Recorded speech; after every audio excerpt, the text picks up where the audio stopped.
जी बेटा, अस्सलाम वालेकुम। ऑनलाइन स्टूडेंट्स का कॉल आ रहा है।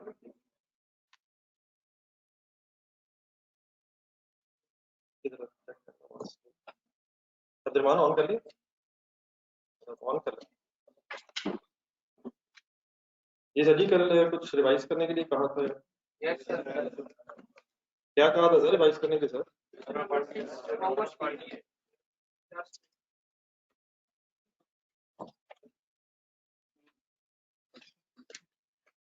ये जो मैंने सुन के लास्ट उसके अलावा तो नहीं मसला जो लास्ट पेज में सवाल जब मैंने स्टार्ट दिया था उसके कितने पेजेस थे?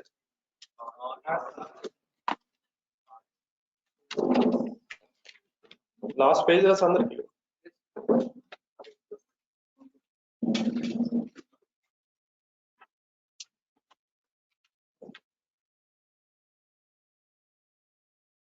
तो एक ही बेटा वर्किंग कर ली आप लोगों ने? उससे जरा एक क्वेश्चन पूछा जा रहा था, आप सॉल्व करा दें। किसकी रिक्वायरमेंट थी? ठीक है, बल्कि रिक्वायरमेंट पूरी पढ़ करता है। लीस्ट स्क्वायर मेथड से क्या करें? 110 यूनिट्स की कॉस्ट डिटरमिन करें। तो क्या करेंगे आप? पहले इसमें नहीं, मतलब पहले ए और बी चाहिए होगा। तो ए और बी फिर बी स्क्वायर मेथड अगर लिखा होगा तो लीनियर रिग्रेशन के फॉर्मूला से कैलकुलेट करेंगे। तो 110 यूनिट्स की फिर कॉस्ट कैसे डिटरमिन हो जाए? कॉस्ट फंक्शन क्या बना था तो बता दें। ए कितना आया था?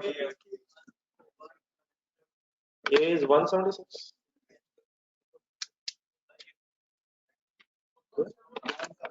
जी जो आ रहा है वो बता दीजिएगा कि यहाँ टाइपिंग एरर है तो डेफिनेटली आप वो नहीं बताएंगे, जो आ रहा है वो बताएंगे। आप अपने रजिस्टर में से देख के बताएंगे सर, आप अपने रजिस्टर में से देख के बताएंगे। 12 वो बताइएगा अगर यहाँ को टाइपिंग एरर छोड़ 170 प्लस बी बताएं 9.57। तो ये बेटा ए और बी की फिगर्स जो है ये फॉर्मूले से आएंगी। बी मेरे को थोड़ा सा शायद फिगर ठीक नहीं है, तो 9.5657 तो ठीक है, और multiplied by 110 approximately answer find करा।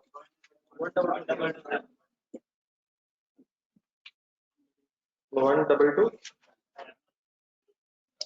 ठीक है जी। अभी दास 122 जस्ट एक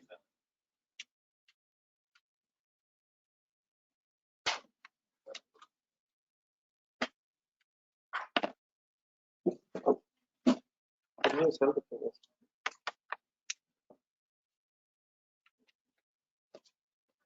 122 सर। ये और तो नहीं बेटा किसी का कोई इशू? पढ़ लेना था यार एक नजर। फिक्स कॉस्ट, वेरिएबल कॉस्ट, कुछ एग्जांपल्स और भी थे जी। जावेद जफर साहब, जवाद जफर साहब, मोहम्मद जवाद जफर। एक सेकंड। ये बड़ा मैंने ये कहीं भी आपको अभी तक नहीं कहा कि इन दोनों मेथड्स के आंसर सेम आएंगे। ये मैंने स्टेटमेंट कभी बोली। तो ये दो बेटा डिफरेंट मेथड्स हैं, इनमें आंसर समटाइम डिफरेंट हो सकता है क्योंकि और भी वेरिएबल्स होते हैं जो अब आपके सिलेबस में नहीं रहे, पहले FY1 के सिलेबस में होते नहीं थे। इन्फ्लेशन फैक्टर्स भी हो सकते हैं, जो स्टेप फिक्स कॉस्ट भी होती हैं। तो इन दोनों मेथड्स के आंसर्स में समटाइम्स डिफरेंट हो सकता है। आपने एग्जाम पॉइंट ऑफ व्यू से वो मेथड यूज करना जो एग्जामिनर कहेगा। ज्यादा reliable method statistical method linear regression है, लेकिन आपने इस चक्कर में नहीं पढ़ना। एग्जामिनर बताएगा कि मेथड कौन सा यूज करना है, और अगर वो नहीं बताएगा तो फिर हाइलो यूज करना। तो इनके आंसर्स जरूरी नहीं मैच करें, क्योंकि इसमें इन्फ्लेशनरी फैक्टर्स और भी काफी सारी चीजें होती हैं जो इस वक्त मैंने डिस्कस भी नहीं की और वो आपके सिलेबस में भी नहीं। टाइपिंग एरर का सारी दुनिया को महसूस हो चुका है, और अगर है तो वो ठीक करके काइंडली बात पता करें। मैं भी ठीक कर देता हूँ, मैं भी ठीक कर देता हूँ इंशाल्लाह। मैं कल करके आऊँगा, एक नया पेज से निकालेंगे। ठीक है सर, ह्यूमन एरर सर। ये और काइंडली कोई कंफ्यूजन? चलिए सर, आपका इनिशियल डिस्कशन तो हमने पिछले दिनों में की है। रजिस्टर खोल लें।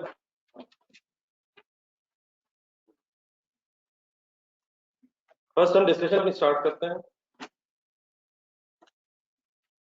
हेडिंग लिखें joint and by product costing.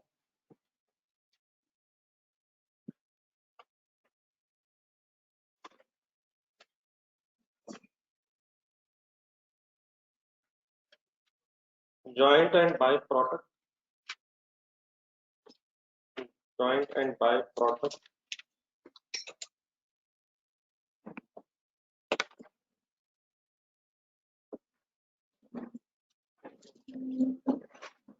costing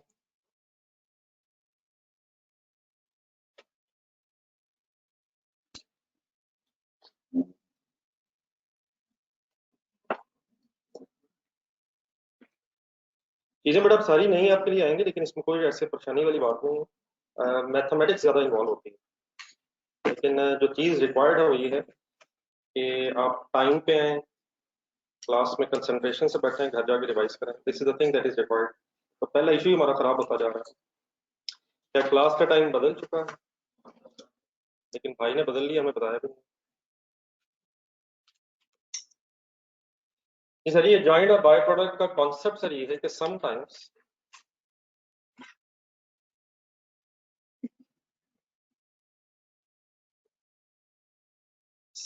किसी एक कॉमन मैन्युफैक्चरिंग प्रोसेस में, किसी एक कॉमन मैन्युफैक्चरिंग प्रोसेस में एक से ज्यादा प्रोडक्ट्स बन जाती हैं।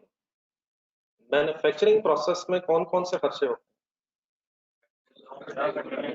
रॉ मटेरियल कॉस्ट इनकर होती है, डायरेक्ट लेबर इनकर होती है, और फैक्ट्री ओवरहेड्स इनकर होती है। बाकी वो डेफिनेटली अगर कॉस्ट ऑफ गुड्स मैन्युफैक्चर तक पहुंच जाए तो प्लस माइनस का। तो मटेरियल, लेबर और फैक्ट्री ओवरहेड्स के रिजल्ट में समटाइम्स किसी एक कॉमन रॉ मटेरियल से, किसी एक कॉमन रॉ मटेरियल से एक से ज्यादा प्रोडक्ट्स सेपरेट हो जाती हैं, मर्ज हो जाती हैं। ऐसी प्रोडक्ट्स फिर जॉइंट और बाय प्रोडक्ट्स कहलाती हैं। मसलन मेरी बात समझने के लिए एक मैं एग्जांपल दे रहा हूँ, पहले सुनो। एक पेट्रोल पंप से पेट्रोल डलवाते हैं, डिफरेंट टाइप्स के होते हैं वहाँ।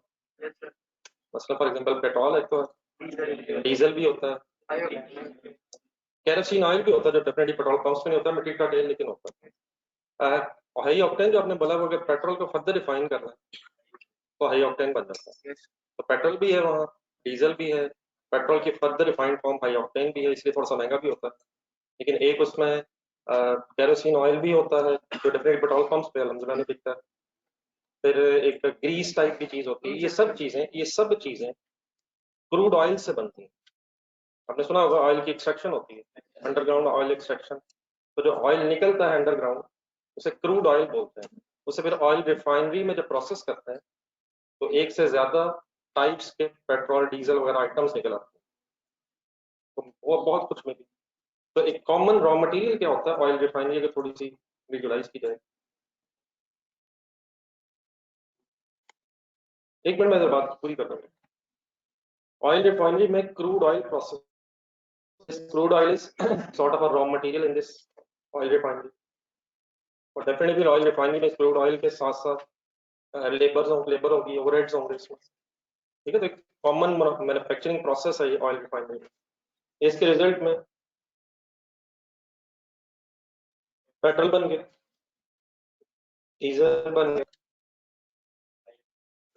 नहीं एक मिनट, केरोसिन ऑयल जिसे मिट्टी का तेल बोला जाता है। फिर समटाइम्स इसमें एक ग्रीस, इमटेरियल सी चीज, इमटेरियल मींस इनसिग्निफिकेंट सी चीज है, ग्रीस सी। जिस तरह फॉर एग्जांपल कभी आपने सड़क अगर बनते देखी हो कभी, वो जो थोड़ा सा थिक सा मटेरियल टाइप होता था मे बी, तो वो ग्रीस टाइप भी इसी के रिजल्ट में बनती है। अब इसमें से कुछ प्रोडक्ट्स ऐसे हैं जिनकी values with respect to each other significant होती है, और समटाइम्स इस प्रोसेसिंग रिजल्ट में इन मटेरियल आइटम्स भी निकल आते हैं। मसलन अप्रोक्सीमेटली इस वक्त पेट्रोल की प्राइस क्या है? तकरीबन 127 शायद 30 हो, लेटेस्ट नहीं चाहिए मतलब तकरीबन। डीजल भी अराउंड मेरा ख्याल इतना ही है, वो शायद हमने कभी डलवाया नहीं। तो लेट्स अज्यूम केरोसिन ऑयल थोड़ा सा सस्ता है, लेकिन मेरा ख्याल है बहुत ज्यादा नहीं। लेट्स मैं अज्यूम कर रहा हूँ, तो एग्जैक्टली पेट्रोल पंप के प्राइसेस नहीं लेता, अप्रोक्सीमेट। लेकिन ये जो ग्रीस होती है ये काफी कम प्राइस की होती है, इनसिग्निफिकेंट इसकी। Let's assume 15 rupees per litre का है या पर केजी का है। पेट्रोल वैसे नॉर्मल लीटर्स में। तो समझ आ रही है मेरी बात? ये मैंने क्या लिखा? इनके प्राइसेस लिखिए। तो ऊपर मैंने हेडिंग लिखी है जॉइंट एंड बाय प्रोडक्ट्स। एक कॉमन प्रोसेसिंग हो रही है क्रूड ऑयल से, तो एक कॉमन रॉ मटेरियल है, उसकी प्रोसेसिंग के रिजल्ट में एक से ज्यादा आइटम्स इमर्ज हो रही हैं। सही है मेरे वर्ड्स? तो उन आइटम्स में जो इमर्ज हो रही हैं, जो with respect to each other significant value वाली होती हैं, उनको बोला जाता है जॉइंट प्रोडक्ट। और अगर कोई इस प्रोसेसिंग में इनसिग्निफिकेंट वैल्यू वाली आइटम भी बन जाए तो उसे बोला जाता है बाय प्रोडक्ट। तो मेरी इस एग्जांपल की बेस पे पेट्रोल और डीजल, केरोसिन ऑयल क्या कहलाएंगे? Joint product. Significant value items with respect to each other are called as joint products. और अगर इस प्रोसेसिंग के रिजल्ट में कोई इनसिग्निफिकेंट वैल्यू आइटम बन जाए तो that is called as by product. लेकिन बहरहाल ये मैंने आपको आइडिया तो जरूर दिया। एग्जाम क्वेश्चंस में ये डिसीजन कि इसमें बाय प्रोडक्ट कौन सी है, जॉइंट प्रोडक्ट कौन सी है, ये आपने नहीं लिखा होगा, ये एग्जामिनर आपको खुद बताएगा। लेकिन for the sake of an understanding, joint products किन्हें कहते हैं? Significant value items. Significant value items. और बाय प्रोडक्ट किसे कहते हैं? इनसिग्निफिकेंट, जिनकी prices with respect to other items. अब 15 रुपए इटसेल्फ देखेंगे तो हमें नहीं पता सिग्निफिकेंट है या नहीं, लेकिन 15 रुपए को अगर 127 के साथ या 110 के साथ देखेंगे तो comparatively speaking it is insignificant value. तो ये डिसीजन सिग्निफिकेंस और इनसिग्निफिकेंस की बेस पर था, लेकिन एग्जाम पॉइंट ऑफ व्यू से ये डिसीजन एग्जामिनर ही आपको लेकर बताएगा, आपने उसकी काउंटिंग करनी है। और एक आखिरी चीज अभी बीच में बात हो रही थी, हाई ऑक्टेन जो है वो अगर पेट्रोल को फर्दर प्रोसेस करना है, फर्दर रिफाइन करना है इसको, और अच्छी प्रोसेस फिनिशिंग करना है, और ज्यादा उसे शायद इम्प्योरिटी से खत्म करना है, और ज्यादा प्योर फॉर्म में ले, तो देन फिर हाई ऑक्टेन बन रहा है, तो उसकी प्राइस फिर और है। अभी जो हाई ऑक्टेन है, it is not as such a joint product. Joint products कौन सी हैं? जो किसी कॉमन प्रोसेस से इमर्ज हो। उसके बाद हो सकता है कि आप उसमें से किसी जॉइंट प्रोडक्ट को फर्दर प्रोसेस करके बेच रहे हो, तो इस केस में high octane. High octane is further processed form of a joint product called as petrol. तो जॉइंट और बॉय प्रोडक्ट्स किसे कहेंगे? कॉमन प्रोसेस से जो इमर्ज हो किसी कॉमन रॉ मटेरियल से। उसके बाद आपकी चॉइस है, समटाइम्स हो सकता है कि आप फर्दर प्रोसेसिंग भी कर रहे हैं। क्लियर है यहाँ तक बात, या मुझे नोट करना है?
कॉमन प्रोसेसिंग के रिजल्ट में अगर कोई इमटेरियल आइटम बन जाए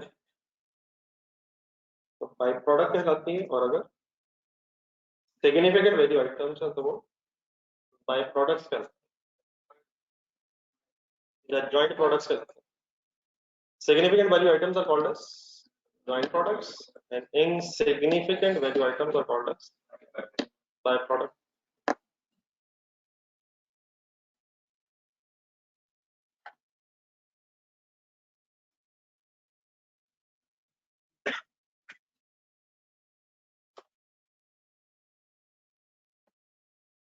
चलेंगे?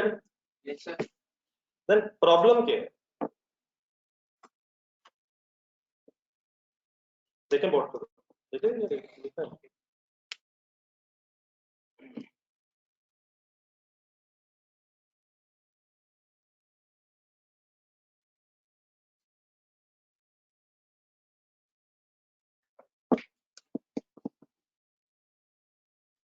अब ऑयल रिफाइनरी में manufacturing cost,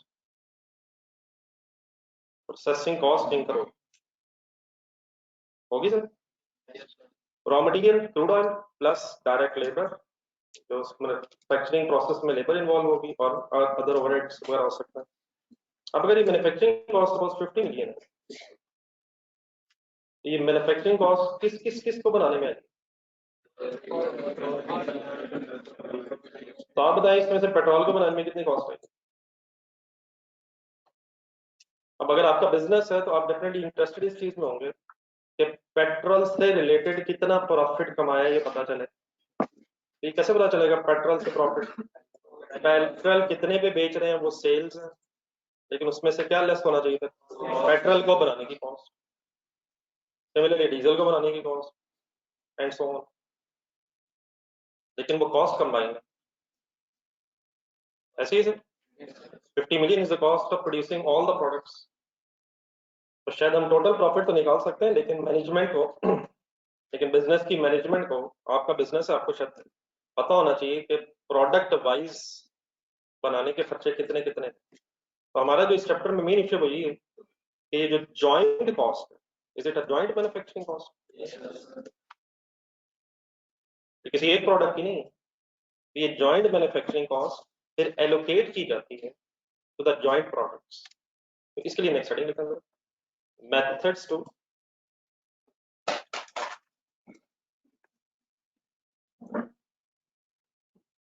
allocate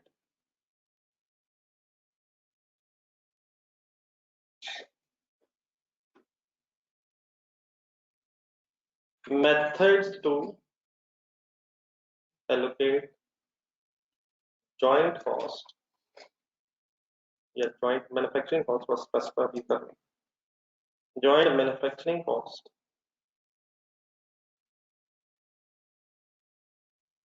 with joint products। Initially इस डिस्कशन में अभी हम बाय प्रोडक्ट मिक्स नहीं करेंगे, बाय प्रोडक्ट की फिर काउंटिंग ज्यादा डिस्कस करता हूँ। अभी हम मेथड्स पढ़ेंगे to allocate joint manufacturing cost to joint products initial.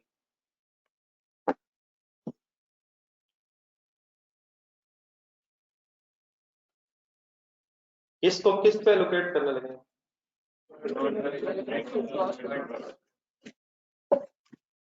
ये रेडी? जी sir. First method, simplest the first method, physical quantity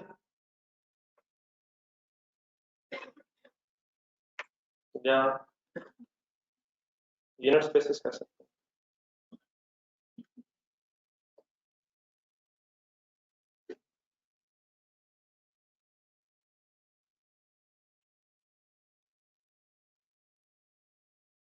अब छोटी सी मुझे एक जरा एग्जांपल क्रिएट करनी है, तो पहले जरा देखें। लेट्स सी मैं कॉमन प्रोसेस है, ये मैं बॉक्स का जो बना रहा हूँ, लेट्स सी मैं एक प्रोसेस है, इसमें कॉस्ट इंकर हुई 13,000 या सॉरी 1,20,000, और इस प्रोसेसिंग के रिजल्ट में रॉ मटेरियल प्रोसेस हुआ, कॉस्ट 1,20,000 इंकर हुई, और प्रोसेसिंग के रिजल्ट में 3 जॉइंट प्रोडक्ट बनी। इस वक्त डिस्कशन में क्या चीज नहीं है? ए बी सी के नाम से। लेट्स अज्यूम ए के इस प्रोसेसिंग रिजल्ट में 20,000 यूनिट्स बने, बी के 25,000 यूनिट्स बने, और सी के 15,000 यूनिट्स बने। बनाया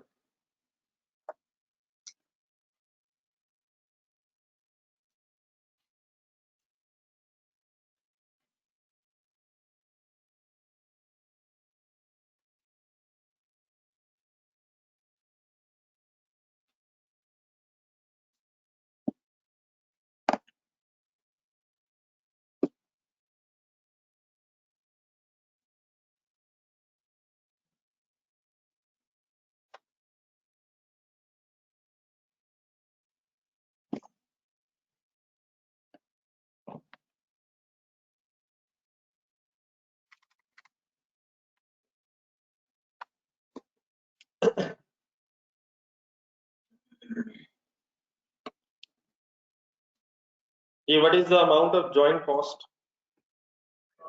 1,20,000 rupees, which has been incurred to produce what and what? A, B and C. तो अगर बेटा फिजिकल क्वांटिटी मेथड है तो एक मिनट बोर्ड पे देखें, बिल्कुल सिंपल सी बात होने लगी है। ए बी सी इन प्रोडक्ट्स हैं,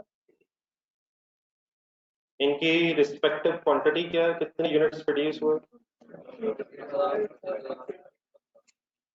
अच्छा, ये जो प्रोडक्ट मैन्युफैक्चरिंग कॉस्ट होती है, मैन्युफैक्चरिंग कॉस्ट को मैं प्रोडक्शन कॉस्ट भी कह सकता हूँ। मैन्युफैक्चरिंग कॉस्ट, प्रोडक्शन कॉस्ट, एक और नाम भी है। तो क्या इस मैन्युफैक्चरिंग कॉस्ट से यूनिट्स मैन्युफैक्चर होते हैं या यूनिट्स प्रोड्यूस होते हैं? एक ही बात है, यूनिट्स मैन्युफैक्चर्ड, यूनिट्स प्रोड्यूस एक ही बात। कितने कितने यूनिट्स प्रोड्यूस हो गए? 20,000, 25,000 और 15,000। देन इसको क्वांटिटी की बेस पे एलोकेट किया जा सकता है। टोटल कॉस्ट कितनी इंकर हुई है? 120,000। जॉइंट कॉस्ट एलोकेशन जस्ट एक शायद आपकी सोच से ज्यादा आसान चीज नहीं है। तो 1,20,000 जो है, 1,20,000 रुपीज अगर क्वांटिटी की बेस पे एलोकेट करना है, कितने यूनिट्स टोटल बने? कैलकुलेटर उठाएंगे, इसका सम किया जा सकता है। 20,000 यूनिट्स बने ए के, 25,000 यूनिट्स बने बी के, 15,000 यूनिट्स बने सी के, तो टोटल कितने यूनिट्स बने हैं? तो क्या हम कह सकते हैं 1,20,000 rupees are incurred to produce 60,000 units. तो उस समय से ए के कितने बने, बी के कितने बने, सी के कितने बने? तो एक प्रोपोर्शन बेटा बन सकता है। कैसे प्रोपोर्शन बन सकता है? कैलकुलेटर उठाएंगे, 20,000 लिखें। क्या है 20,000? 20,000 units of A as compared with 60,000 units. कैसे करें? 20,000 डिवाइड बाय 60,000, प्रोपोर्शन बन जाएगा। एक मिनट, यहां तक इज इक्वल टू दबाएगा, जैसे 20 बाय 60, ये तकरीबन 1/3 या 0.33 आ रहा है। क्या मतलब? टोटल यूनिट्स में अगर ए के यूनिट्स 1/3 है, तो क्या टोटल कॉस्ट में से भी फिर 1/3 कॉस्ट ए से रिलेटेड होनी चाहिए? इस तरह करके प्रोपोर्शन बन जाया करेगा। कैसे? 20,000 डिवाइड बाय 60,000 और मल्टीप्लाइड बाय 1,20,000। क्लियर है सर? बनाए टेबल, बाकी फिगर्स भी कंप्लीट करें।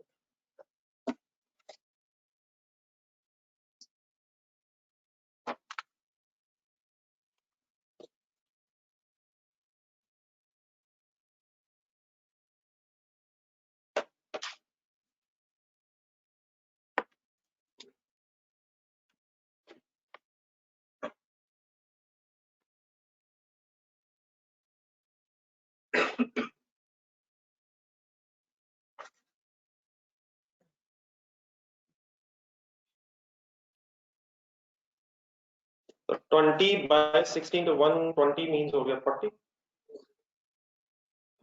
कर लीजिएगा please, kindly use calculator. 25,000 divide by 60 into 120, 50,000।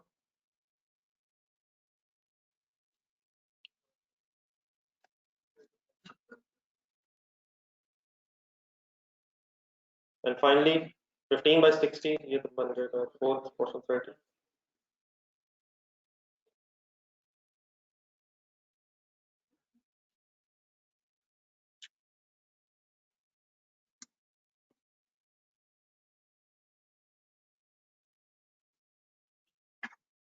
And can you fill the working? तो फिजिकल क्वांटिटी मेथड क्या है? क्वांटिटी को बेस बना के जॉइंट कॉस्ट की एलोकेशन कर दो।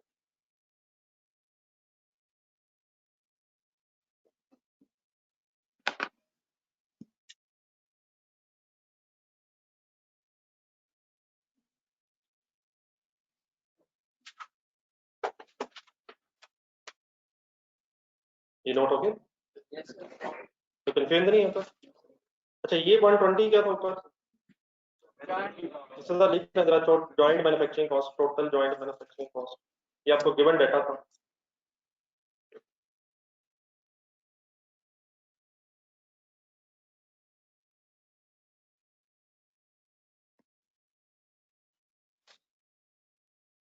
तो उसी को मैंने फिर एलोकेट किया। अब ये 40 के नहीं, अब ये जॉइंट कॉस्ट नहीं है। या चले जॉइंट कॉस्ट अगर लेना थोड़ा सा वर्ड्स पहले भी होना चाहिए। It is share of joint cost, share in the joint cost related to it, या simply speaking it is the manufacturing cost of A. अब ये सिर्फ इस वर्किंग के रिजल्ट में हमारी वर्किंग ये कहती है कि it is manufacturing cost of A B C respective. तो शेयर ऑफ जॉइंट कॉस्ट है, शेयर मिला है, और फाइनली ये 40,000 लिखे साथ manufacturing cost of A and B and C respective.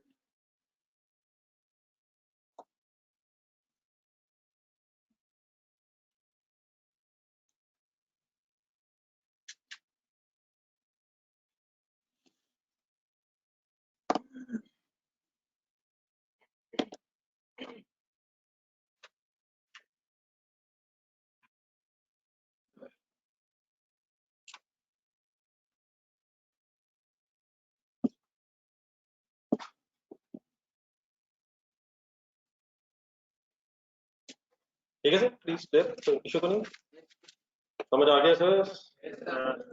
तो फर्स्ट मेथड हो गया फिजिकल क्वांटिटी मेथड या यूनिट्स मेथड। अब ये मेथड तो बड़ा ठीक है, अल्हम्दुलिल्लाह इसमें कोई इशू नहीं है, लेकिन ये मेथड शायद हर जगह अप्लाई नहीं किया जा सकता। अब क्या मतलब मेरी इस बात का, जरा नेक्स्ट एक एग्जांपल पहले देखते हैं। अपने जहन में एक कोल माइन लाया, कोयले की खान, पहाड़ों में से कोयला, कोल माइन, क्या निकलेगा? एक बड़ा, इस माइनिंग के रिजल्ट में समटाइम्स एक डायमंड्स भी निकला। तो अपनी माइन समझे, लेट्स सी में माइन है। अब इसमें माइनिंग ऑपरेशंस होंगे, उस पर कॉस्ट इंकर होगी माइनिंग ऑपरेशंस पर। लेट्स अज्यूम किसी का अकाउंटिंग ईयर में इस माइन से अपने 50 मिलियन केजीज कोल निकाला और 2 केजीज डायमंड निकाला, तो मुझे क्या दे देंगे और अपने पास क्या रखेंगे? सिर्फ 2 केजी यार, क्या करोगे 2 केजी? हमारे 50 मिलियन केजी छोड़ के। अब फॉर एग्जाम्पल इस अकाउंटिंग ईयर में जब ये एक्सट्रैक्शन हुई है, हमारी एक्सट्रैक्शन पे 500 मिलियन, 50 करोड़ रुपए कॉस्ट है, rupees, mining operation, cost of mining operation. ये मेरी एग्जांपल क्लियर है प्लीज? अभी किस पे कॉस्ट आई? सिर्फ कोल पे या सिर्फ डायमंड्स पे? जॉइंट कॉस्ट है, ऑपरेशंस कर रहे थे, कुछ कोयला निकला, कोयले के नीचे शायद ऊपर अल्हम्दुलिल्लाह कुछ और भी निकला। अब अगर हम फिजिकल क्वांटिटी मेथड यूज करें यहाँ, तो एक मिनट करवाएं सर।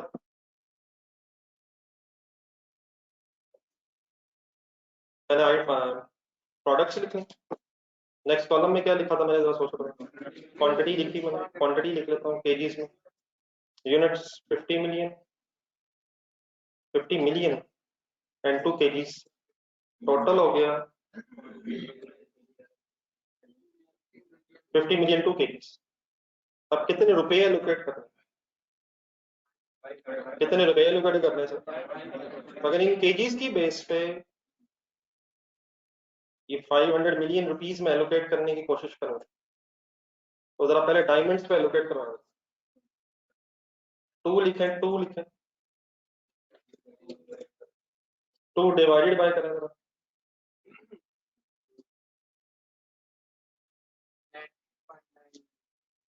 नहीं मतलब मल्टीप्लाइड बाय 500 मिलियन कर दें।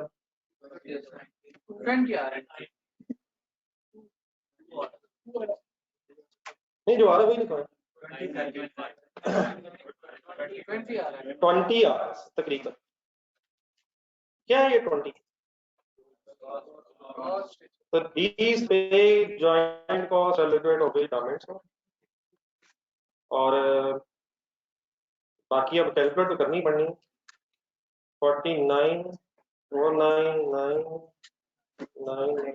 ज्यादा मदद कर, तो ये होगी सही एलोकेशन।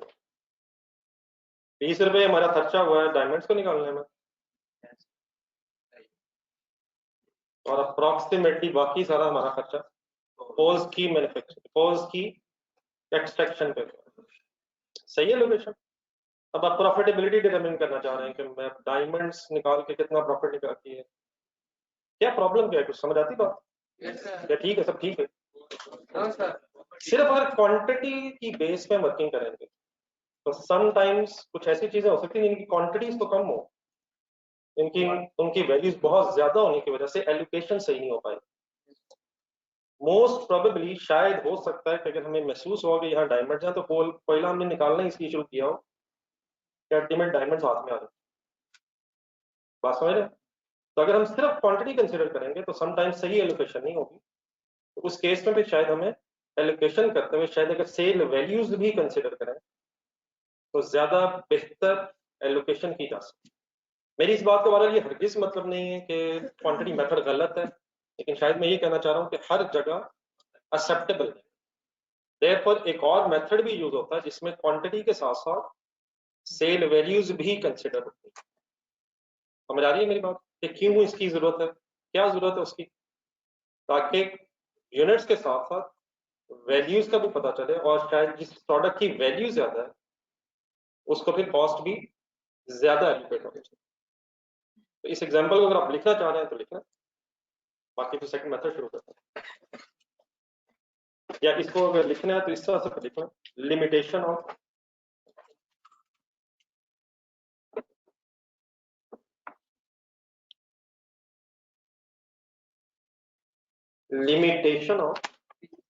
फिजिकल क्वांटिटी में।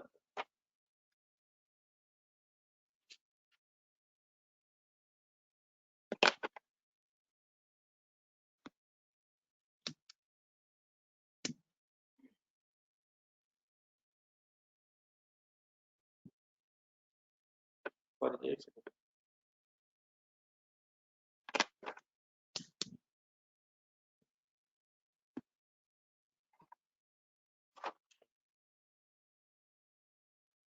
लिमिटेशन ऑफ फिजिकल क्वांटिटी में।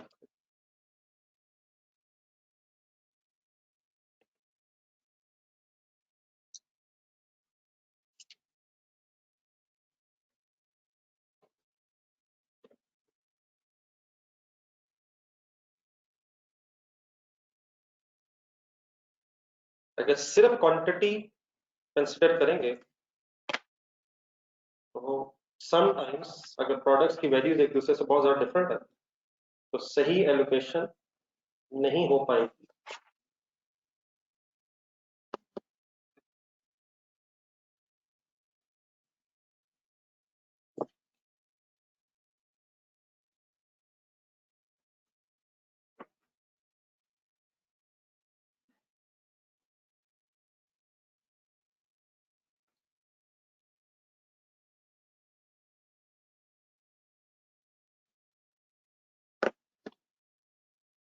एक कैलकुलेशन में इशू लग रहा है इस 20 में 19 पॉइंट समथिंग होगा, 1 पॉइंट नहीं है ये एक जीरो कम है। हाँ जिम ठहरे क्या हो चलो 400, उधर 50 मिलियन है उधर 500 मिलियन, एक जीरो तो ज्यादा होगा, ये 19 पॉइंट समथिंग होगा।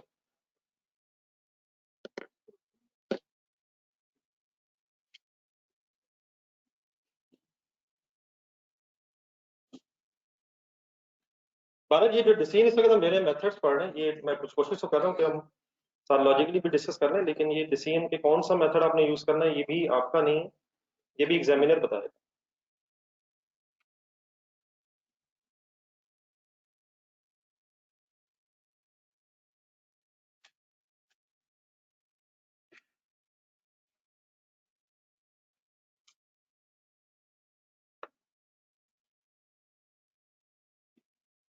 तो रियल लाइफ में जब सिचुएशन होगी तब तो आप खुद से डिसीजन लेंगे और उस वक्त जो भी फिर आप अकॉर्डिंगली डिसीजन लेंगे सर्कमस्टांसेस के मुताबिक, क्योंकि एग्जैक्टली सर्कमस्टांसेस आपको पता होंगे। तो एग्जाम पॉइंट ऑफ व्यू से अगर एक क्वेश्चन है तो उसके एग्जैक्ट सर्कमस्टांसेस हमें नहीं पता कि वहाँ मैन्युफैक्चरिंग प्रोसेस कैसे हो रहा है, हमें तो जो इन्फॉर्मेशन मिलेगी उसी की बेस पे वर्किंग कर सकते हैं। ये नोट कर लिया समझ। ये सर सेकंड मेथड का नाम है, डरे बगैर लिखे अंदर, sale value at split off point,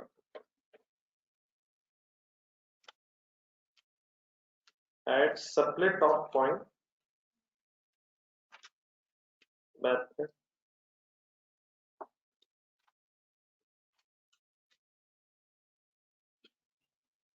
split off point जो मैंने वर्ड्स यूज किए इन इसको जरा स्टार सा लगा के एक्सप्लेन करना पड़ेगा पहले इसी हेडिंग के नीचे। Split of means,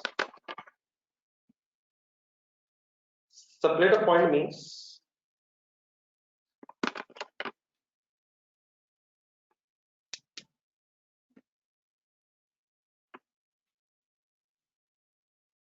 split of point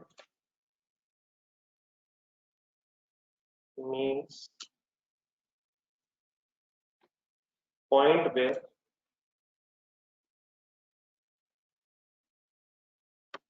separately identifiable products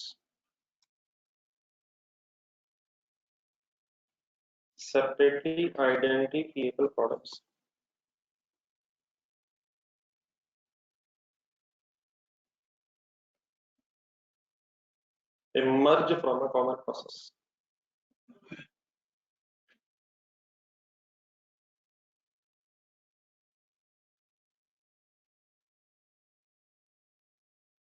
allocation का मतलब डिवाइड करना, कॉस्ट एलोकेशन का मीनिंग कॉस्ट डिवाइड करना। Similar point means point where separately identifiable products emerge from a common process।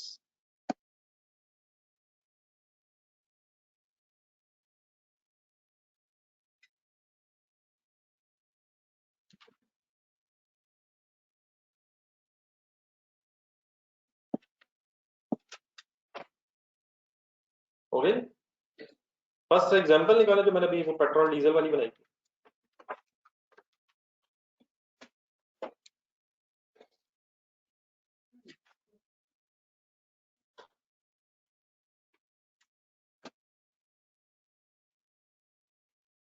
Please लिख लिया सबने, एक बार पढ़ेंगे क्या, जल्दी से पढ़ेंगे क्या लिखा है। तो मेरा पॉइंट नहीं है, पॉइंट में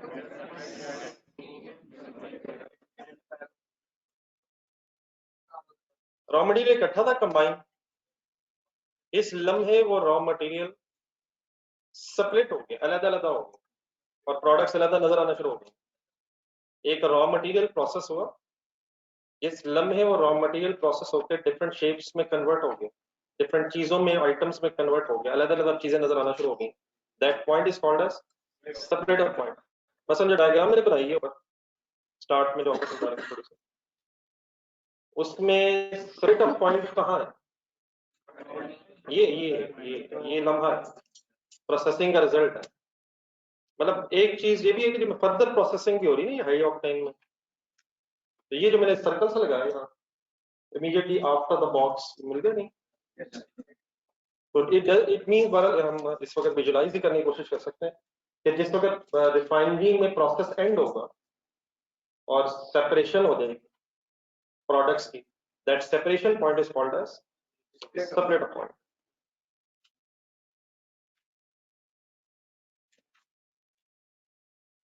अब what is the significance of split off point मैं भी बताता हूँ, ये जरा थोड़ा सा हजम करना। स्प्लिट ऑफ, ये जब प्रोसेसिंग जब स्टार्ट हुई थी तो ये क्या था, क्रूड ऑयल, ये कहाँ है, ठीक है, ये तो इकट्ठा है, इस वक्त कंबाइन है, इसी के अंदर है सब कुछ।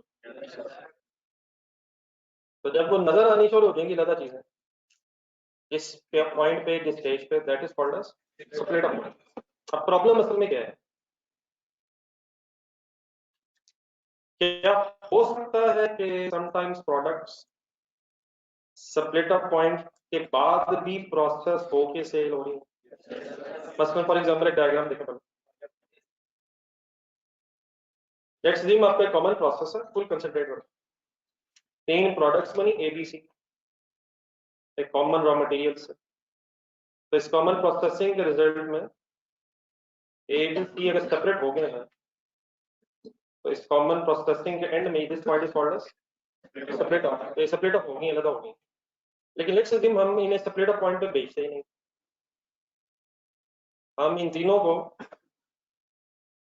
हो सकता है किसी एक को, किसी दो को, किसी तीन को, सब let's assume for sake of discussion तीनों को पहले X, Y और Z में A, B, C बनती हैं, उन्हें फर्दर प्रोसेस करके फिर X, Y, Z में कन्वर्ट करके सपोज बेचते हैं। तो मैंने मेथड का नाम क्या लिखा है? हमने कौन सी सेल वैल्यूज ढूंढनी है? जो split off point, sale values at split off point, क्योंकि हमने करना क्या है, हमने जॉइंट कॉस्ट को एलोकेट करना। जॉइंट खर्चा जो तीनों पे आना है, उस लम्हे की हमें सेल वैल्यू ढूंढने की कोशिश करनी है। बात सिंपल हो जाएगी। फॉर एग्जांपल अगर ये products as it is separate off point पे सेल हो रही हैं देन तो कोई इशू नहीं, हमें वो मिल जाएंगी। लेकिन अगर हमें sale values at separate off नहीं मिलेंगी तो इंशाल्लाह वो भी ढूंढ लेंगे। चाहिए हमें क्या, sale values at separate off. क्यों, उस पे क्यों इंटरेस्टेड है?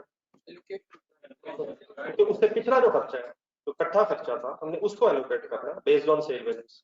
तो किस पॉइंट की सेल वैल्यूज ढूंढने की कोशिश करनी है, अगर वो रेडीली अवेलेबल है तो ओके है, और अगर वो नहीं है तो इंशाल्लाह कैलकुलेट कर लेंगे। कैसे, आइए वर्किंग शुरू करें। पहली example, let's assume a common process,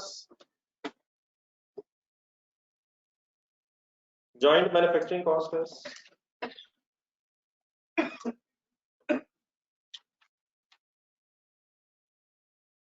suppose 10,000, simple सा डाटा रखते हैं।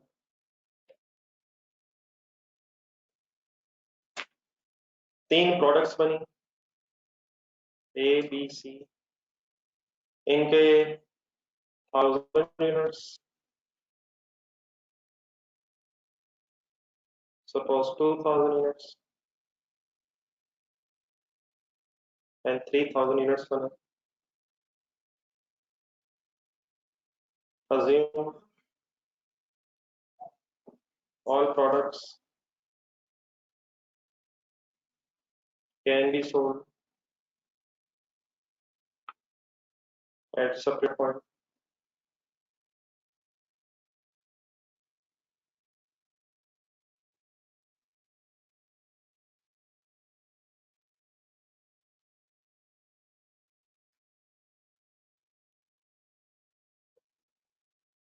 बना ली। इसके साथ आप नीचे अगर लिखना चाहे जो मैंने assume लिखा तो नीचे लिख लीजिए as you like।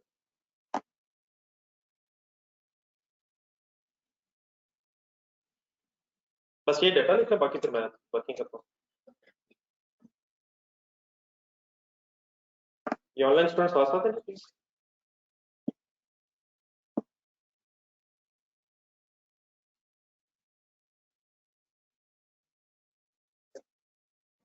बट आप प्लीज काइंडली टाइम पे आइए अब इस वक्त। बेटा जो जो कुछ याद करने वाला होगा प्लीज मैं खुद बताऊंगा, किन चक्कर में पड़ जाते हैं आप लोग। बात क्या हो रही है, गेम किधर निकल गई? जी सर, बोर्ड पे देख ले सिर्फ आप। What are the names of the product ABC? What are units produced?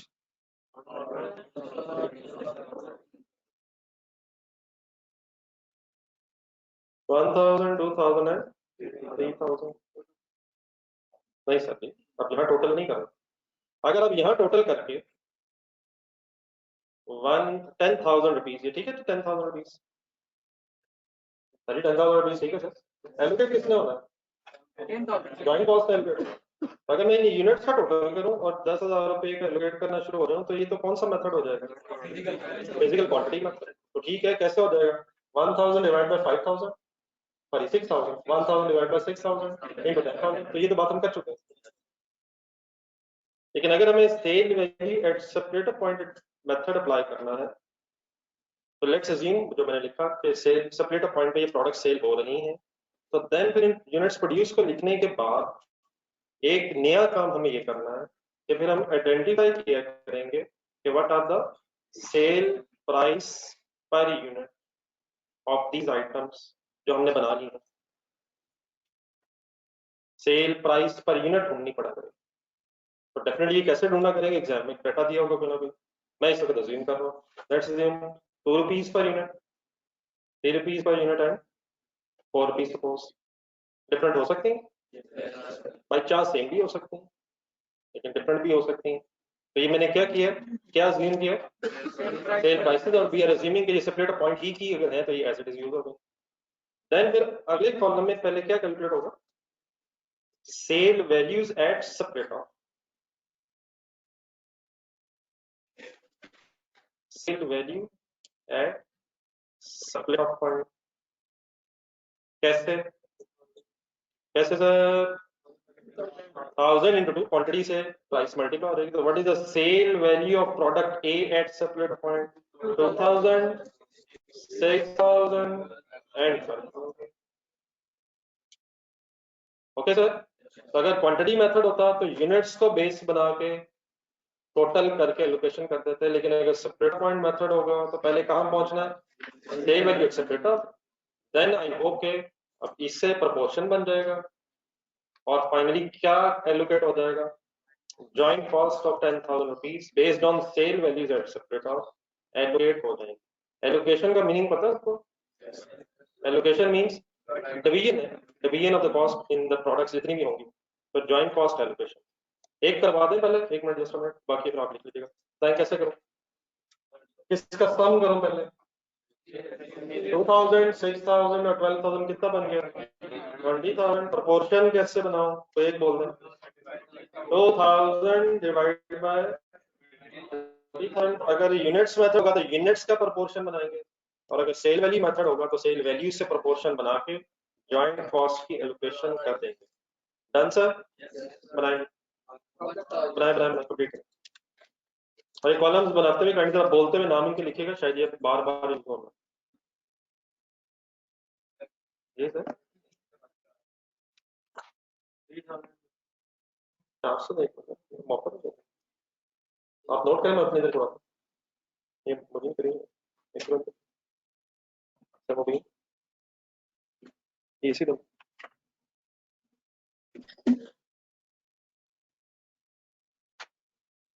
ये रैंडमली मेरे को बीच में 2 दिन बंद कर देता तरफ दे।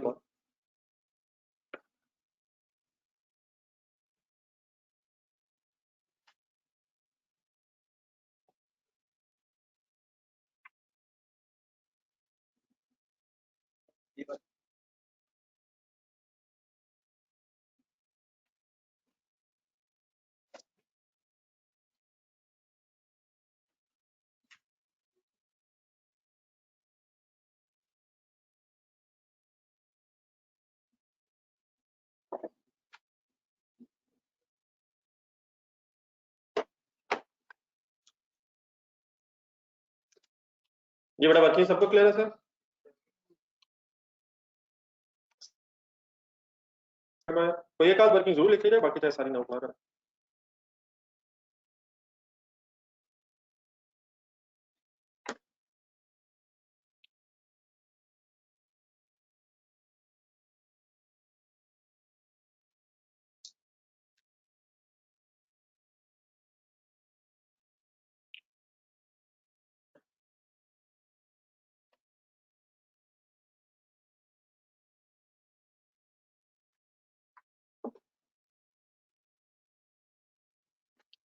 ये ऑनलाइन स्टूडेंट्स भी गाड़ी का लिखते जाए तो बताते नहीं।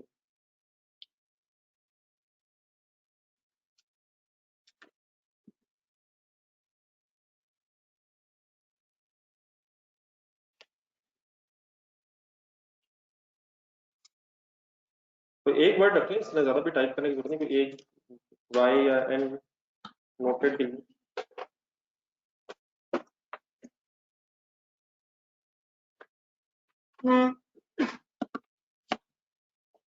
समटाइम्स होता है ऐसे कि मैं आगे चल पड़ता हूँ, फिर आपको पिछले क्वेश्चन आ जाते हैं, इसलिए जरा आइडिया हो जाए तो बेहतर है।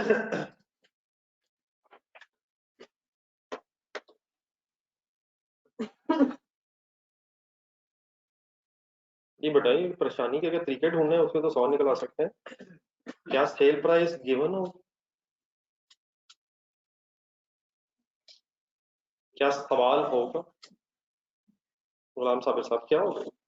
टेंशन का तो और तरीका ढूंढ लेते हैं बेटा, क्या होगा? डाटा होगा सर, आपने वर्किंग इंशाल्लाह करनी है।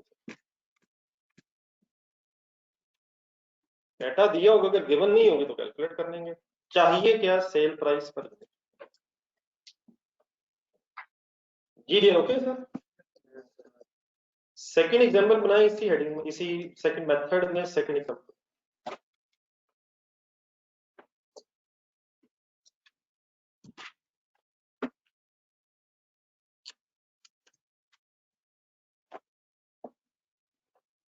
Another possibility.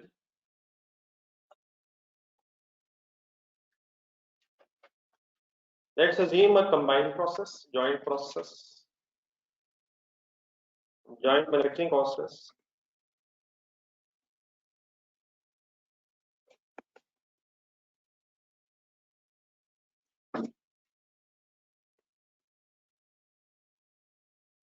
$13,200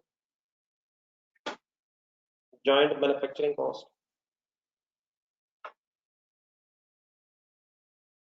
तीन products बने, A, B, C. एक बेटा सपोज तीनों products फर्दर प्रोसेस करके बेची जाती हैं। लेट मी फिनिश सर, एक मिनट मेरे ख्याल आपको पहले देखना मैं कैसे लिखता हूं। लेट्स अज्यूम सेपरेशन के बाद आप इन्हें फर्दर रिफाइन करके फर्दर कॉस्ट प्रोसेसिंग इंकर करके बेचते हैं, और उस फर्दर प्रोसेसिंग की कॉस्ट लिख रहा हूं। Let's assume 500 upon 1000 and suppose 2000. It means क्या assume कर रहा हूं? Products are sold after being further processed. Assuming products, all the products are sold after further processing. क्या ये भी हो सकता है कि किसी प्रोडक्ट को तो फर्दर प्रोसेस कर रहे हैं और किसी को नहीं कर रहे, तो वो थर्ड सिनेरियो इंशाल्लाह हो जाएगा। तो यहां तक बना लो, after further processing.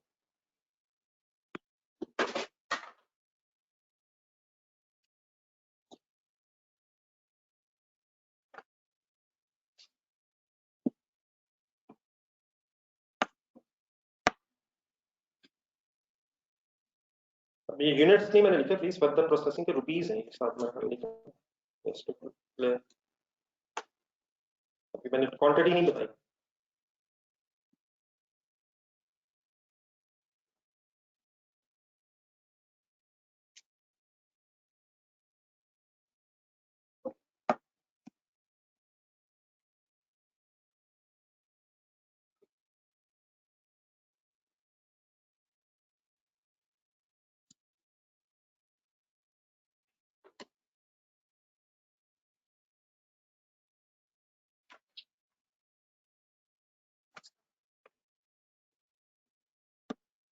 Is that scenario clear, sir?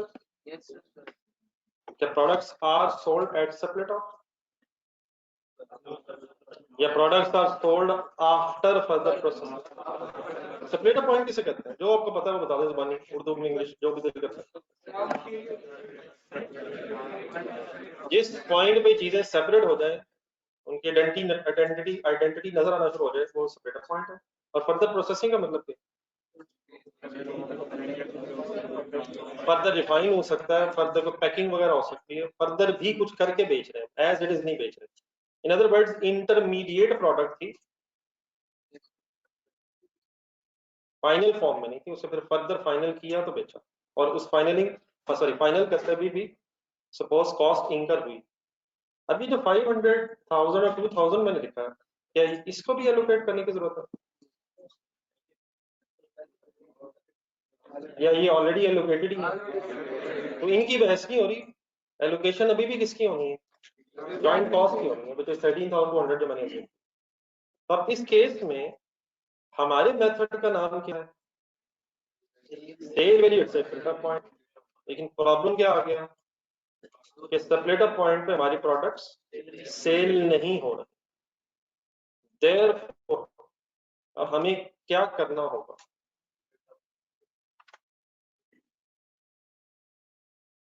आराम से सोचते हैं, जल्दी क्या टाइम अल्हम्दुलिल्लाह हमारे साथ है। नौजवान सोचने को तैयार है, कोई इशू नहीं। क्या यहाँ प्रोडक्ट्स बिकेंगी, तो मैं सर्कल सा बनाने की कोशिश कर रहा हूँ, या यहाँ बिकेंगी? नहीं, खुदा ना खास्ता ऐसा तो नहीं कि सेपरेट पॉइंट पे भी बेच देंगे और फिर फर्दर प्रोसेस करके भी बेच देंगे, या कहाँ बेच सकते हैं या कहाँ? अच्छा, एक सिचुएशन ये भी हो सकती है, कंसिडर जरा प्लीज। एक सिचुएशन ये भी हो सकती है कि ये प्रोडक्ट्स जो हमने बनाई ये सेपरेट पॉइंट पे बिक सकती थी, लेकिन हमने बेची फर्दर प्रोसेस करके हैं, क्योंकि हमें लग रहा है फर्दर प्रोसेस करके बेचेंगे तो ज्यादा प्रॉफिट हो जाएगा। दोबारा रिपीट कर रहा हूँ सेंटेंस। एबीसी सेपरेट पॉइंट पे बिक सकती थी, लेकिन हमने फर्दर प्रोसेस करके इसलिए बेची हैं क्योंकि उस पर हमें ज्यादा प्रॉफिट एक्सपेक्टेड है। तो अगर हम बेच सकते थे और हमें वो प्राइस पता है जिस पे हम बेच सकते थे, तो क्या वो sale value at separate off है? सही, क्या वो sale value at separate off है? तो हमें किसी एक्स्ट्रा वर्किंग की जरूरत नहीं है, हम उसे यूज कर लेंगे। लेकिन अगर हम वहां बेचते नहीं, मीन्स वो बिकते नहीं, बेचते नहीं, बिकती नहीं, इसलिए नहीं बेचते क्योंकि बिकती नहीं है, एज इट इज बिकती नहीं, और हम बेचते ही उसे फर्दर प्रोसेस करके रहेंगे, तो अब हमारे पास सेपरेट पॉइंट की सेल वैल्यूज नहीं होंगी, रादर मेरा क्लब सुने, हमारे पास अल्टीमेट सेल वैल्यूज होंगी आफ्टर बीइंग फर्दर प्रोसेस। तो हमारा प्रॉब्लम कब स्टार्ट होगा? अगर sale values at separate point available नहीं, तो फिर हमें किस पॉइंट की सेल वैल्यूज पता होंगी? सेपरेट पॉइंट की नहीं पता होंगी। अगर सेपरेट पॉइंट में बिकती नहीं है, तो फिर वहां की बजाय कहाँ की सेल प्राइस पता होगी? After being further process. और उसको फिर मैं अल्टीमेट सेल वैल्यूज कह रहा हूँ। Ultimate sale values means further processing के बाद जो फाइनल, या फाइनल कह लेते हैं, फाइनल सेल वैल्यूज। तो फाइनल सेल वैल्यूज किस वक्त की? After being further process. ठीक है सर? अगर अब हमें फाइनल सेल वैल्यूज पता है, तो फिर अब ये सेपरेट पॉइंट भी नहीं है, और हमें मेथड कौन सा यूज करना है? Separate of. यहां तक प्रॉब्लम समझ लिया प्लीज? ये साथ क्लियर है? कौन सी वैल्यूज नहीं पता, कौन सी पता है? सेपरेट पॉइंट की नहीं पता, फाइनल सेल वैल्यूज पता, लेकिन हमारे मेथड में नाम क्या है? तो इस लिए भी हम इन्हें इन फाइनल सेल वैल्यूज को कन्वर्ट करेंगे sale values at separate off point पे, कोशिश करेंगे। अब actual sale values of separate off point हमारे पास नहीं, तो हम assumed sale prices of separate off point निकालने की कोशिश करेंगे। किस प्राइस को बेस बना के? फाइनल सेल प्राइस को बेस बना के, which is after further processing. Means to say, शायद मैं कुछ ऐसे कहना चाहता हूं कि ये प्राइस फाइनल सेल प्राइस कहलाएगी। सही? अब इस प्राइस को हमें ऑनवर्ड्स लेके जाना है या कुछ बैकवर्ड्स लाना है? कहाँ बैकवर्ड्स लाना है सर? फर्दर प्रोसेसिंग से पहले की सेल वैल्यूज बनानी है, उस वक्त की है नहीं। अगर है तो इस वर्किंग की कोई सेंस नहीं है जो मैं कर रहा हूँ। ये वर्किंग कब होगी? अगर products are not saleable at separate point, then फिर हम अपनी वर्किंग कहां से शुरू करेंगे? फाइनल सेल प्राइस से वापस आएंगे सेपरेट पॉइंट। तो मेरा तो ख्याल है, फॉर एग्जांपल अगर यहाँ ये प्रोडक्ट 2000 की बिक रही है, तो वही 2000 की यहाँ आ जाएगी। ये 2000 में नहीं क्या लिखा? तो यही 2000 उठाएंगे, देखें जैसे मैंने एरो बनाया, इसे उठाएंगे, इसे यूं गए। लेकिन क्या यहाँ से आते आते रास्ते में कुछ पड़ा है सर?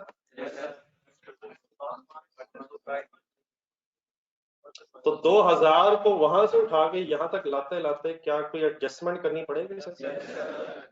क्या एडजस्टमेंट करनी पड़ेगी सर? तो फाइनल सेल वैल्यू को अगर अपने सेपरेट पॉइंट की सेल वैल्यू पे कन्वर्ट करना है तो हम फर्दर प्रोसेसिंग कॉस्ट को कैसे कंसिडर करेंगे?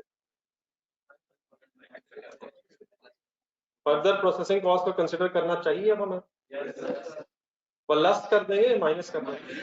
क्यों माइनस है?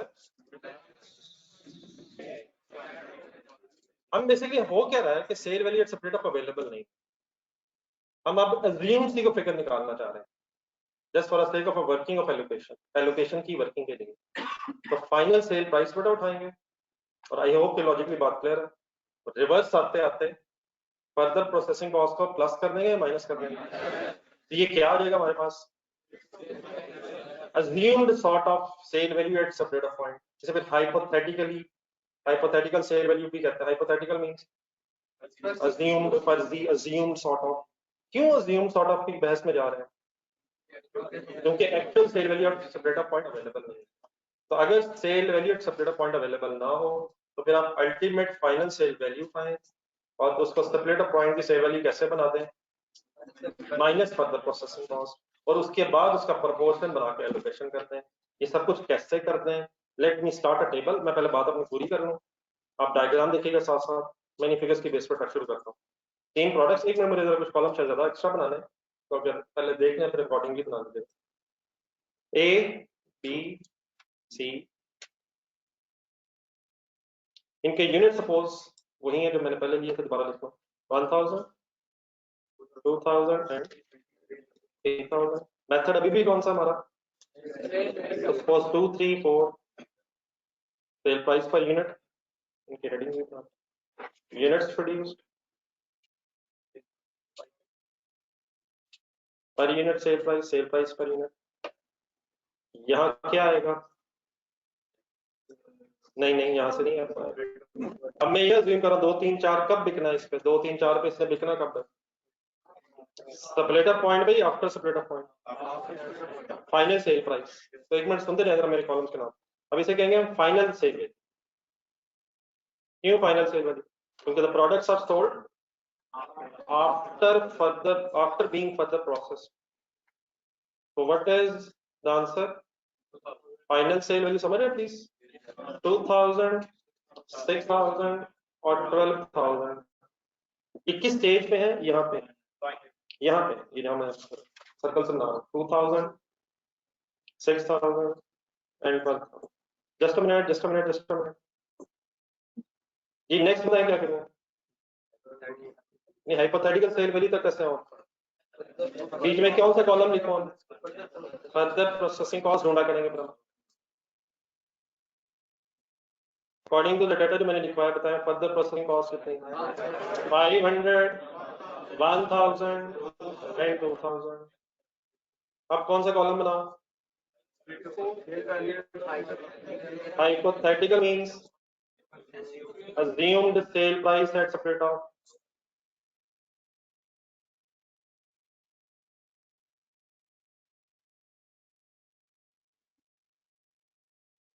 इसका क्या फॉर्मूला बना लें? Hypothetical sale value at separate off final sale value minus 2000 minus 500 is equal to 1500। मतलब इसका ये है कि अगर 2000 रुपए की चीजें बिक रही हैं approximately at the time when the goods are further processed, तो उससे पहले कितने में बिक्री होंगी ये फाइंड आउट करना चाह रहे हैं। ठीक है?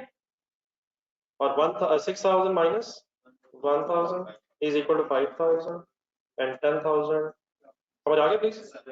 और रादर देन कि अब हम से फाइनल सेल वैल्यू से प्रोपोर्शन बनाएं, sale values at separate point से हम प्रोपोर्शन बना के आप ये बता दें किस अमाउंट को एलोकेट करने की ख्वाहिश हमारी।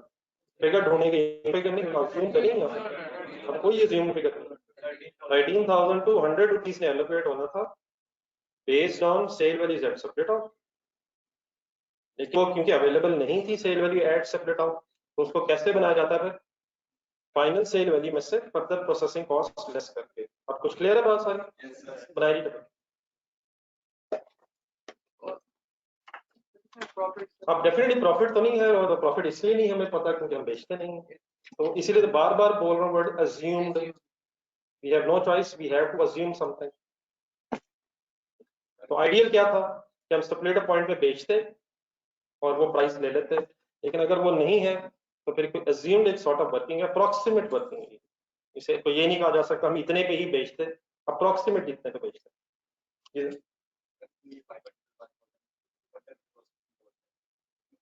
जी सर, मतलब मैंने तो पहले बताया कितना सर जी, मुझे बताया तो सही। हम ए बी सी को एज इट इज बेच ही नहीं रहे, तो वहां हम कैसे भी डिटरमिन करें कि हम कितने पे बेचते हैं। तो आइडिया तो वही था कि हम बेच रहे होते हैं, हम वो फिगर ले लेते, लेकिन अगर आप वहां बेचते नहीं तो फिर आप ये कैसे पता चलेगा कि आप किस मार्जिन मार्केट पे बेच रहे हैं। तो एक शॉर्टकट सॉर्ट ऑफ है, कुछ ना कुछ तो करना है, तो कुछ ना कुछ मिनिमम ये हो सकता है। बाकी डेफिनेटली अगर प्रॉफिट मार्जिन वगैरह होंगे तो उसकी बहस हो सकती है, लेकिन अगर आपको पहले ही पता है कि sale value at split off क्या है तो फिर तो इस वर्किंग में जाना ही नहीं। ठीक है।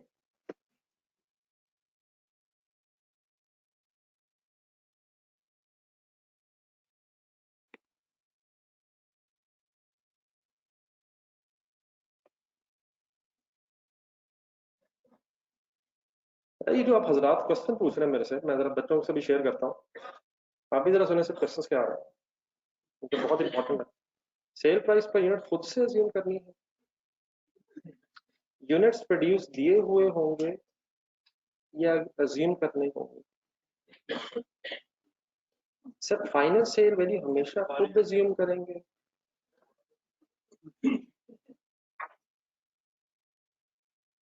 ये 3 डिफरेंट लोगों के सवाल हैं।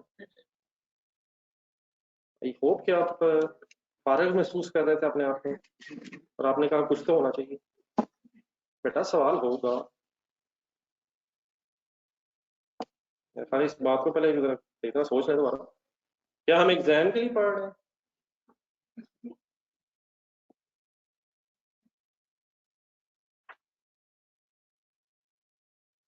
जी अब्दुल्ला साहब, ये आखिरी सवाल आ गया, क्या फर्दर प्रोसेसिंग में से ज्यादा प्रोसेस भी हो सकता है।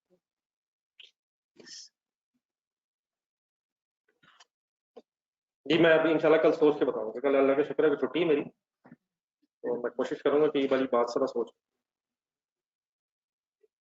नहीं मेरी नहीं, तो आपने मेरे पूरे सेंटेंसेस नहीं सुना, आपकी पढ़ाई की छुट्टी करी, कल घर पढ़ना नहीं आप लोगों ने।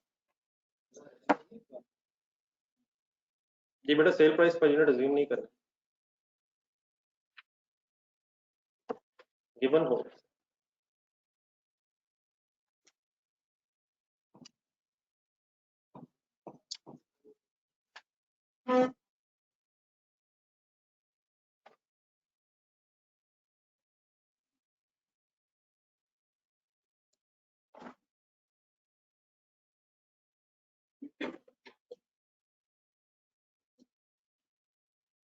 जी जोहेब साहब, बात तो आपने बेटा की है, लेकिन काइंडली आई होप कि आप दोबारा सोचेंगे।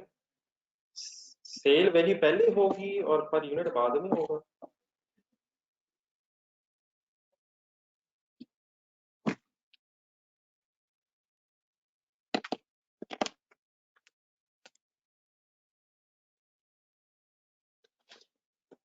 जी सर जी, आंसर जरा बता सकते हैं, आगे इकट्ठे हो गए सर, ये सॉल्व करें ना, final table final final column बना।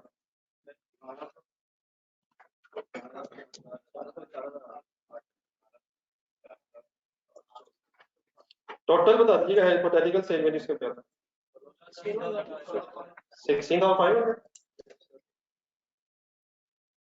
और एलोकेशन कोई एक आध कम से कम जरूर लिख लीजिएगा। 1500, 1500 divide by 16,500 and multiplied by 13,200, 1200।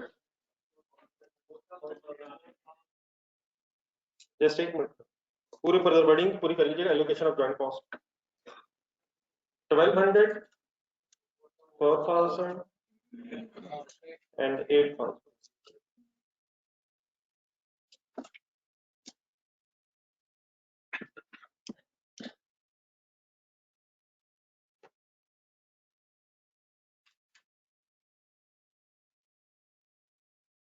ये वर्किंग काइंडली लिख के जरा रुक जाइएगा, जरा बात थोड़ी सी नई है, मैं रिपीट करने लगा, और इससे फिर अभी 2-3 वर्किंग्स आपने और करवानी है, तो प्लीज सीरियसली जरा इकट्ठे हो जाए।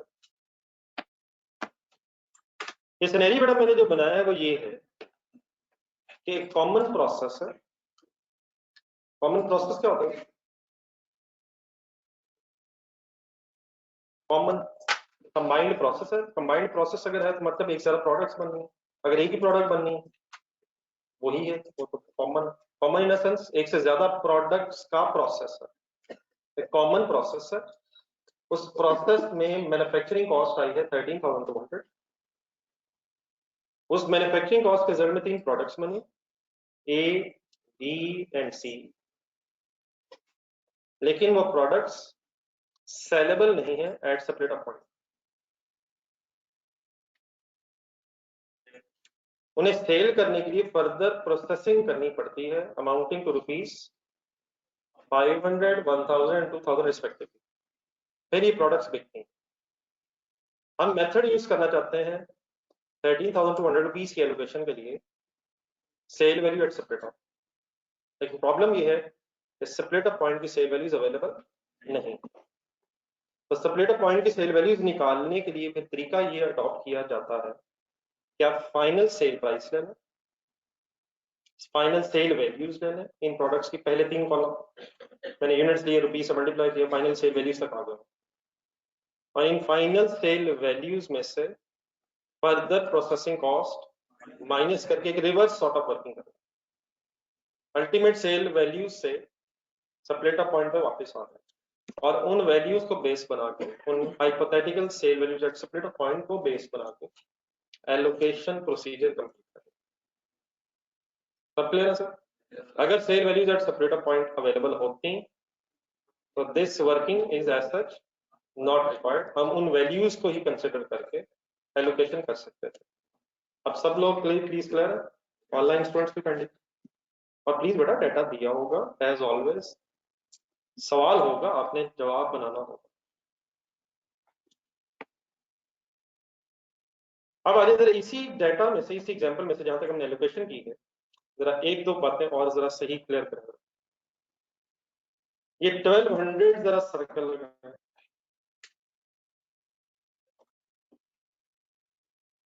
इस 1200 का कोई नाम बताएं क्या है? Sale price.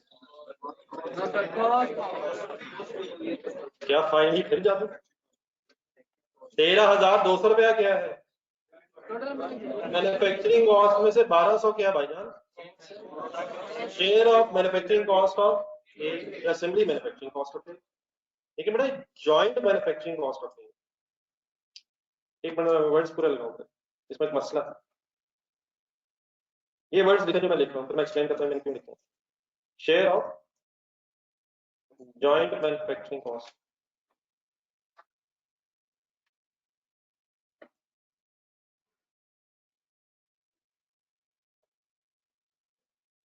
share of joint manufacturing cost related to A, related to product A,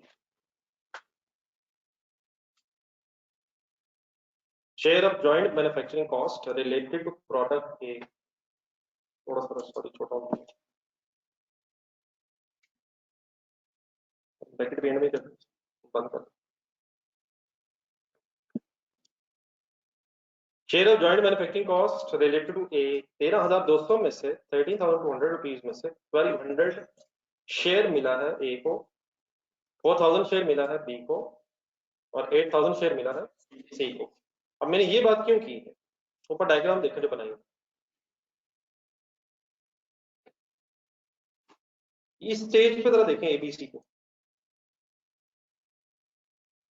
क्या 13,200 रुपीज में से सेपरेट ऑफ पॉइंट तक शेयर है? ये 1200, 4000, 8000, ये 13,200 रुपीज एलोकेट हुए इनमें। लेकिन क्या ए को बनाने की टोटल कॉस्ट भी है? अब मैं अगर ये देखना चाहता हूं कि total manufacturing cost of A, B and C respectively क्या है, तो क्या बस यही 1200, यही 4000 और यही 8000, या फिर इनमें कुछ फर्दर भी ऐड होना है? देखिए ए बी सी को हम सेल कब कर रहे हैं? तो एक तो जॉइंट मैन्युफैक्चरिंग प्रोसेस पे खर्चा हो रहा है, वो कंबाइन था, उसको एलोकेट करना पड़ा, लेकिन जो फर्दर प्रोसेसिंग का खर्चा वो एज इट इज अवेलेबल है। तो क्या 1200 में 500 ऐड होके टोटल मैन्युफैक्चरिंग कॉस्ट ऑफ ए बनेगी? तो टोटल मैन्युफैक्चरिंग कॉस्ट कैसे फिर बनती है इस सिचुएशन में? Share of joint cost plus plus plus plus further processing cost. तो नेक्स्ट कॉलम यहां तो नहीं बन सकेंगे, आप इसके नीचे बना लेना वही एबीसी।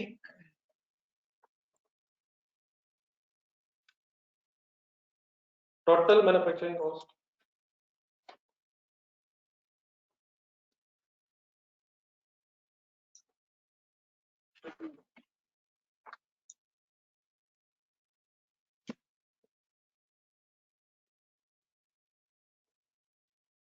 तो जो मैंने वर्ड्स बोले अगर वैसे एक दफा बोल लें जहन में आ जाएंगे। फिर किस किस को प्लस करते हैं, किस किस को? Share of joint cost plus further manufacturing cost. Working लिख लें, एक ही वर्किंग लिख पाए कैसे लिखो? 1200 प्लस 500 इज इक्वल टू 1700। सब ओके? सब क्लियर है सर? सेकेंडली लिखवा, एक और लिखवा दें, 4000 plus 1000 5000 and 8000 plus 2000 10,000।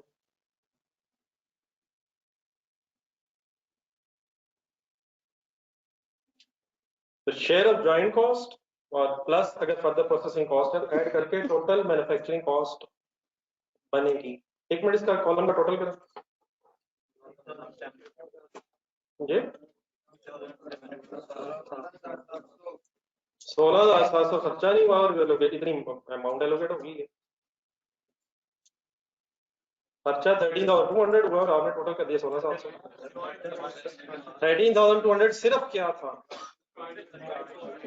Joint manufacturing cost थी। क्या इसके अलावा 500 कैलकुलेटर लिखें? 500 plus 13,200 plus 500 plus 1000 plus 2000 is equal to, ये था टोटल एक्सपेंस 16,700। लेकिन यही था ना 16,700, लेकिन इसमें से हमें एलोकेशन करने के लिए टेबल बनाने की जरूरत सिर्फ किसके लिए? 13,200 के लिए। बाकी figures as it is allocated है और उनको सिंपली प्लस किया जा सकता है। Done sir? एक काम और जरा, बेस्ड ऑन दिस डाटा जो अवेलेबल है हमारे पास, लेट्स अज्यूम ये सारी प्रोडक्ट सेल हो जाए। लेट्स अज्यूम ये प्रोडक्ट्स जो बनी है इनकी जो क्वांटिटी है वो सारी सेल हो गई। तो एक मिनट जरा पहले वर्किंग करवा दें, मुझे खतरा है कि आप गलत तरफ जाएंगे। प्रॉफिट कैसे निकालूं ए का? प्रॉफिट आता कैसे? Make the thing simple. Profit कैसे आएगा?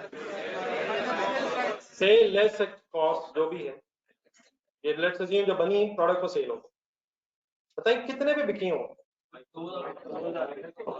अब जाने दें यार, ये तो ऑप्शन इतनी सारी हो गई। 2,000 पे बिकी, 2,000 पे या 1500 पे? 1500 पे ही यार। वो क्या था, वो क्या था? वो जस्ट एलोकेशन के लिए फिगर आई है, वो जस्ट एलोकेशन के लिए फिगर फाइंड आउट की। We are suppose to sell the goods after being further process. तो कितने पे अल्टीमेटली बिकी होंगी? 2000 माइनस 1700। कौन सा 1700? टोटल खर्चा लेस फाइनल सेल प्राइस। सही है सर? करें फाइनल फिगर्स देखते हो। 2000 माइनस 1700, 6,000 minus 5,000 and 12,000 minus 10,000.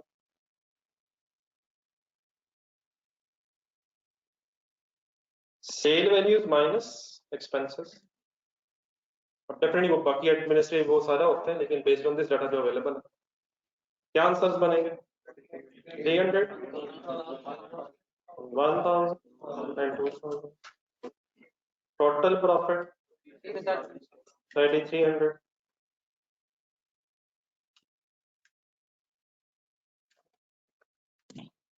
एक मिनट के लिए फाइनल सेल वैल्यूज प्लस करें। हिम्मत करें, हिम्मत करें, हिम्मत करें, काम कंसंट्रेशन के मुसलसल game on. Final sale values होती हैं 2000, 6000, 12000 प्लस करेंगे। क्या आंसर है इसका? 20,000 माइनस 16,700। क्या वही प्रॉफिट है जो हमने डिवाइड कर लिया है, अलग अलग कैलकुलेट कर लिया? हर एंगल से बात क्लियर है सर? तो प्रॉफिट सर जी कैसे आता है? सेल वैल्यूज है, तो सेल वैल्यूज है, फाइनल सेल वैल्यूज, और उसमें से टोटल डिफरेंस जो अवेलेबल कर रहे हैं, तो profit is sale minus expenses. तो अकॉर्डिंग टू दिस डेटा कितना खर्चा होगा प्रोडक्ट ए का? 1700। और कितने पे बेच रहे हैं? अल्टीमेटली हम 1000 पे बेच रहे हैं आफ्टर बीइंग फर्दर प्रोसेस्ड। ये ऑनलाइन स्टूडेंट्स सारे क्लियर है?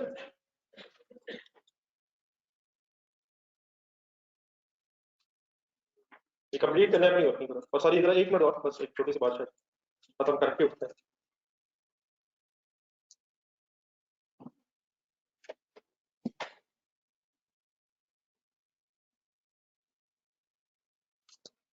सारी घड़ियां देखने के बाद रिपोर्ट पे देखें। इसी मेथड नंबर 2 में एग्जांपल एक और देखें सर, आप लिखने की पोजीशन में अपनी रहे। लेट्स अज्यूम सर जी एक सिचुएशन ये है कि कॉमन प्रोसेस से 3 प्रोडक्ट्स बनी,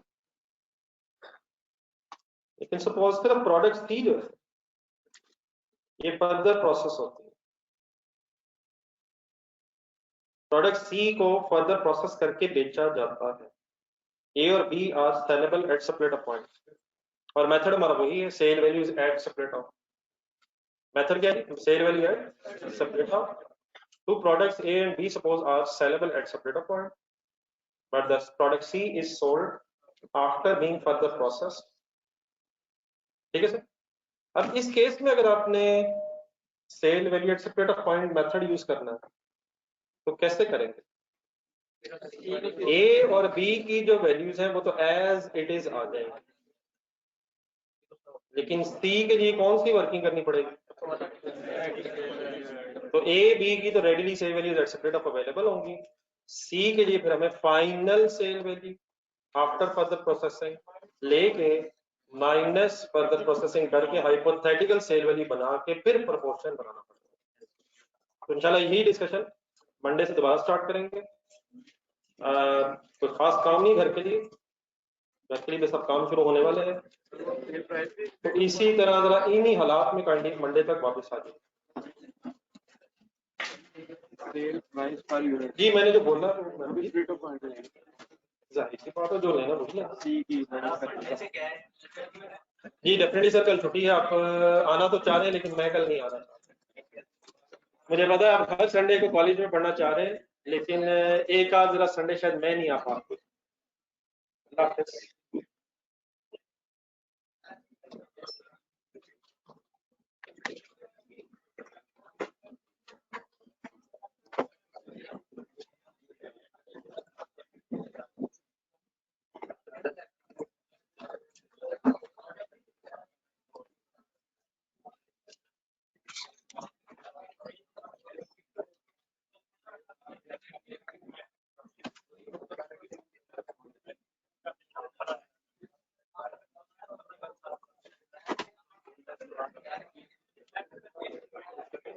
जी जो सर जरा फाइन बता दीजिएगा बेटा। ये अल्लाह हाफिज़।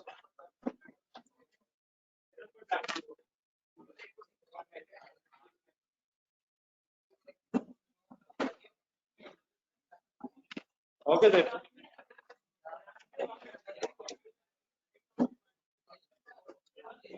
ये तीनों पेपर्स में बेटा अपीयर होना तो कंपल्सरी है, लेकिन आप पे डिपेंड करता है कि आप तैयारी कितने की करना चाह रहे हैं, वो डेफिनेटली आपकी चॉइस है। अपीयर होना तो शायद कंपल्सरी है, लेकिन आप जितनी तैयारी कर सकते हैं वो तैयारी कर लीजिएगा। जितने सब्जेक्ट्स की कोशिश करें, वैसे 3 पेपर्स कोशिश तो होनी चाहिए, उतना मुश्किल भी नहीं है।